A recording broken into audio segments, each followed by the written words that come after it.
कष्टानं तुम्ही हे मेहनत केली, तुम्ही गेली 10 वर्षापासून हे गोरगरीब असतील, राब शेतामध्ये राबून तुम्ही 1-1 रुपया जमा करून आज माझ्या भोलेनाथासाठी लावलाय, या परमार्थाकरता लावलाय, या सत्कार्याकरता लावलं. माहिती सर्वांचं मेहनतीचा पैसा आहे, कष्टाचा पैसा आहे. सगळी माणसं व्यापी आहेत, वेळ नाही आहे कोणाकडे. आणि हा कुठंतरी आपल्या कल्याणाकरता, समाधानाकरता आणि आपलं इति कर्तव्य म्हणून या भगवंताच्या कार्याकरता आपण हे दान करतो. मायबाप, सगळ्यांची सारखी परिस्थिती आहे असं नाही आहे. यामधले कितीतरी अत्यंत गरीब माणसं असतील, काहीचे किती अत्यंत गरीब संसार असतील, पण तरीही आपापल्या परिस्थितीनुसार माणसं दान करतात, देत राहतात, सत्कार्यामध्ये सहभागी होतात. माझी तळमळ खूप असते मायबाप. मी तुमच्या चेहऱ्यापुरतं बोलत नाही आहे, माझा भोलेनाथ माझ्या समोर आहे. मी कोणाच्या तोंडापुरतं बोलणारा कथाकार नाही आहे. मी जे सांगणार ना तुम्हाला, मी खूप तळमळीने सांगणार. जो माझ्या भोलेनाथांच्या विषय, जो चमत्कार, जो अनुभव माझ्या आयुष्यामध्ये आतापर्यंत घडत गेला माहिती, काय तो भोलेनाथ आहे, काय देणार आहे. या 7 दिवसामध्ये तुमची अवस्था बदलली पाहिजे, बदलावी. तुमच्या मनातला भ्रम कायमचा दूर व्हावा मायबा, ते माझे प्रयत्न आहे. लोक करतात, पूजा करतात, सगळं करतात, काही कोणाला मिळत नाही मायबा. पण मिळावं, तो कळावा आणि त्याचा आनंद चिरकाल आपल्या आयुष्यामध्ये टिकून राहावा. 7 दिवसापर्यंत प्रत्येकाच्या चेहऱ्यावर मला फक्त प्रसन्नता पाहिजे, प्रसन्नता पाहिजे. ते प्रयत्न माझे राहणार आणि माझ्या भोलेनाथाचे राहणार. मी प्रथमतः ज्यावेळेस भोलेनाथांच्या समोर गेलो ना मायबाप, तिथे तो वेगळा अनुभव मला प्राप्त झालाय. तिथे आतापर्यंत ज्या ग्रामदेवत असेल, कुलदेवत असेल, तिथे जात असताना मी भगवंताला कधी माझ्या तारखेची किंवा मला परत कथा मिळावी, मी माझ्या देवासमोर बोलतो. मी साक्ष, मी खोटं नाही बोलत. मी कधी कथेसाठी भीक नाही मागत किंवा माझी कथा चांगली व्हावी, परत त्यांनी माझी कथा घ्यावी, ही अपेक्षा माझ्या मनात नाही आहे. लोकांच्या मानसिकता करता, लोकांच्या कर्मणी करता कथा करणं, लोकांना आवडणारी कथा करणं, हा माझा प्रयत्न नसतो मायबा. माझा प्रयत्न एकच असतोय, कथेमधून एकाही व्यक्तीचे विचार जर बदलले ना मायबा, दुसऱ्याविषयी चांगल्या भावना निर्माण झाल्या, त्याचं जीवन बदललं, त्याचं वागणं बदललं, सगळं आयुष्य ज्याचं जर बदललं ना 7 दिवसात, असं वाटतं की देवा फार मोठी दक्षिणा तुम्हाला दिलीस. तोपर्यंत ही कथा सफल नाहीये मायबा. पोपट पंच हे ज्ञान सांगून, लोकांना आवडणारी कथा सांगून तो कथाकार नसतो मायबा. तो एक उद्योग म्हणावा, उद्योग. प्रत्येकाच्या भावना हे आपण नाही पुरवू शकत. प्रत्येक कथेमध्ये भगवंताचं दर्शन घडावं ही कथा असावी. प्रत्येक कथे त्याचं दर्शन व्हावं, त्याची आठवण व्हावी ही कथा असावी. आपल्याला 7 दिवस त्याच्याकरता रडायचं रे मायबा. 7 दिवस त्याची आठवण करायची. आतापर्यंत मुली करता रडलो, आतापर्यंत प्रपंच करता रडलो मायबा. म्हणजे 7 दिवस असं जीवन जगायचं ना आपल्याला, असं जीवन जगायचं नाही. 7 दिवस आपल्याला कुटुंबाचं राहायचंच नाही. आपल्याला हे सारे आयुष्य पडलेले, सगळं वर्ष पडलंय त्या कुटुंबामध्ये. हे माझे, ते माझे, ते माझे. पण कधीतरी आयुष्यामध्ये माझ्या भोलेनाथाला म्हणा ना की भोलेनाथ माझा आहे. कधीतरी म्हणणार आहे तो विठ्ठल माझा आहे. कधीतरी म्हणणार आहे तो पंढरीनाथ माझा आहे, कृष्ण माझा आहे.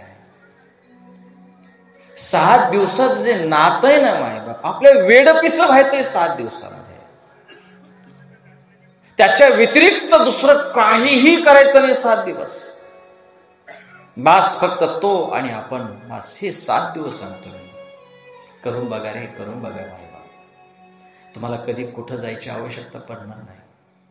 कोणतं जीवनात साधन करण्याची आवश्यकता पडणार नाही मायबाप. काही करणं, मी शब्द देतोय तुम्हाला, शब्द देतोय, विश्वास ठेवा. काहीही करायची आवश्यकता पडणार नाही. फक्त हे 7 दिवस त्याच्याकरता जगा, त्याच्याकरता जगा. हे 7 दिवस त्याला द्याल ना तर अख्खं आयुष्य तो तुम्हाला देईल मायबा, अख्खं आयुष्य देईल. पण माझ्या शब्दावर विश्वास ठेवा रे. माझा शब्द कानावर टाकू नका रे. असं समजू नका कोणीतरी जाण्याचं एक वक्ता आला ना आपल्याला सांगतोय, नाही मायबा. लोकांना मी काय उपदेश करावा, लोकांना मी काय हे पुराण सांगावं, तो अधिकार, ती लायकी माझी नाहीये मायबा. हे शिवपुराण काय सांगावं, तो अधिकार माझ्याकडे नाही आहे. फक्त निमित्त मात्र मला भगवंतानं इथं बसवलंय. आणि आज जो तुमच्यासोबत संवाद करतोय तो माऊली महाराज नाहीये, तो जालनेकर नाहीये, तो साक्षात जगाचा मायबाप माझा देवादेवी भोलेनाथ आहे. भोलेनाथ. ती भावना मनात नका आणू की एक माऊली महाराज आले ती कथा सांगते. नाहीये. अरे कोण कथा सांगणार आहे? कोणाची क्षमता आहे भोलेनाथांची कथा सांगण्याची? कोणाची क्षमता आहे? अरे देवादिदेव तो महादेव आहे, महादेव आहे. काय त्याची कथा आपण सांगावी हे मी सांगत नाही माझ्या. जसा तो आदेश देईल ना त्याप्रमाणे मी तुम्हाला सांगेल. मी सत्य सांगतो की 7 दिवस, फक्त 7 दिवस, 7 दिवस, 7 दिवस त्याच्याकरता जगा. 7 दिवस कधीही वाईट बोलू नका. 7 दिवस मनात कोणाविषयी पाप वाईट विचार आणू नका मायबाप. 7 दिवस फक्त ओम नमः शिवाय, ओम नमः शिवाय, ओम नमः शिवाय. 7 दिवस कोणाला विचित्र बोलू नका, वाईट बोलू नका. 7 दिवस कोणाची निंदा करू नका मायबाप. आतापर्यंत प्रपंच करता वेड झालोय आपण, पागल झालोय मायबाप. पण 7 दिवस फक्त त्या भोलेनाथा करता वेड व्हा रे, पागल व्हा रे, पागल व्हा.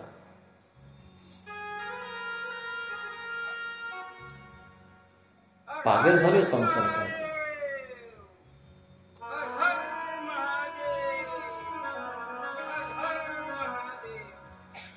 तो भोलेनाथ आहे. फक्त 7 दिवस हे जीवन असं जगायचं ना की त्याच्याशिवाय डोळ्यासमोर काही दिसलं नाही पाहिजे. एक एक एक एक एक एक अवयवाला ते संस्कार देत राहायचे आपल्याला की बस डोळे झाकले की तो दिसावा, ते शिवलिंग दिसावं, तो प्रत्यक्ष तो दिसायला लागावा, तो भस्म दिसावा, ते त्रिपुंड दिसावा, तो त्रिनेत्र दिसावा, ती जटा दिसावी, ते नेत्र दिसावे, तो गज चर्म दिसावा मायबा. ते सुंदर त्या ठिकाणी असताना माझ्या भोलेनाथाचं मुख दिसावं, हातामध्ये त्रिशूळ दिसावा, डमरूळ दिसावा, नंदीवर बसणारा जगाचा मायबाप देवाधिदेव महादेव दिसावा, शरीरावर भस्म लोपलेला दिसावा, शेषनाग दिसावा, रुद्राक्षाची माळ दिसावी, कमरेला गजचर्म दिसावा, त्या जटेतून गंगा वाहत असताना दिसावी मायबा. आणि तो भोलेनाथ दिसल्यानंतर तो आपल्याकडे प्रसन्न चित्ताने पाहत असताना दिसावा रे मायबा. एकदा जर ही भावना आणि एकदा जर त्या ठिकाणी हे दर्शन झालं ना, असं समजा की माणसाच्या देहाला येऊन बास मी सफल झालोय, माझं जीवन सफल झालं मायबा. काय कर्तव्य आहे आपलं? एक कर्तव्य आहे, एक कर्तव्य. फक्त आपल्याला त्याला पाहायचं, एकदा पाहायचं, एकदा पाहायचं. एकदा तो दिसला ना मायबा, बास निवांत जा, देवा ये आणि कधी घेऊन जा. पण जोपर्यंत ही भावना निर्माण होत नाहीये तोपर्यंत असं समजावं की महाभयंकर पाप मी केलेलं आहे, मी दुष्ट आहे, मी पापी आहे, मी अधर्मी आहे. का ही शिवपुराण कथा ऐकण्याची माझ्या मनात भावना होत नाहीये? का शिवपुराण इथं येऊन बसण्याची ही भावना माझ्या मनात निर्माण होत नाहीये? का हे शिवपुराण माझ्या कर्णपटलावर पडत नाहीये? का भोलेनाथाचं दर्शन मला होत नाही? काय अभागी आहे तो पुरुष? दरिंद्री म्हणावं, अभागी म्हणावं, मायबाप अभागी म्हणावं, अभागी. ज्याच्या मनात शिव महापुराण ही शिवकथा ऐकण्याची मानसिकता, ती विचार निर्माण होत नाही ना, ती तळमळ निर्माण होत नाही, त्याच्यासारखा अभागी आणि त्याच्यासारखा पापी महाराज कोण नाही. दृष्ट म्हणावं, पापी म्हणावं. लाज वाटव की या मनुष्य देहाला तू आलास, लाज वाटव. अरे माणसे आहेत रे आपण, माणसे काय करत नाही तो, फक्त करतोय आपण त्याच्या करता. पण आतापर्यंत तो महादेव नाही कळाला रे कोणाला, नाही कळाला.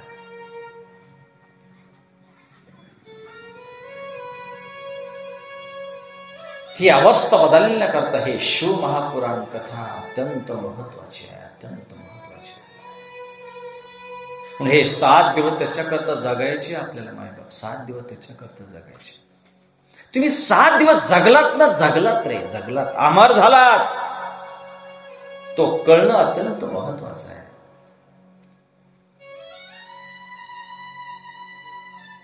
आणि मी निश्चित व्यासपीठावरून सांगतोय की 7 दिवसामध्ये तुमची अवस्था बदलल्याशिवाय राहणार नाही राहणार. पण फक्त हे 7 दिवस अत्यंत महत्वाचे. मी सांगतो ना आज की 1 सेकंद 1 मिनिटही 7 दिवस त्या ठिकाणी कोणाला वेळ द्यायचा नाही आहे, व्यर्थ बोलायचं नाही आहे. आणि माझ्या भोलेनाथांना सर्वात मोठं साधन आवडणं आहे ते त्या ठिकाणी मौन व्रत आहे. अतिशय आवडतं माझ्या भोलेनाथाला मौन. माझ्या भोलेनाथाने जास्त कोणाशी संवाद केला नाहीच आहे, तो मौन राहिला. अरे कधीही भोलेनाथांचं तुम्ही चित्रही पाहिलं ना, कधीही भोलेनाथ ध्यानामध्येच आहे, ध्यानस्थ आहे, चिंतनामध्ये आहे, संकीर्तनामध्ये आहे. असं काही मोठं चरित्र माझ्या भोलेनाथाचं नाहीये. कधी बघावं भोलेनाथाची ध्यान अवस्था आहे. अलौकिक दैवत आहे मायबाप. सर्व काही देणारे दैवत आहे. म्हणून मायबाप ज्या मेहनतीने तुम्ही हे सगळं केलंय ना, अरे आम्ही दुपारी भगवान शंकराकडे गेलोय. काय नाव दिलंय तिथे?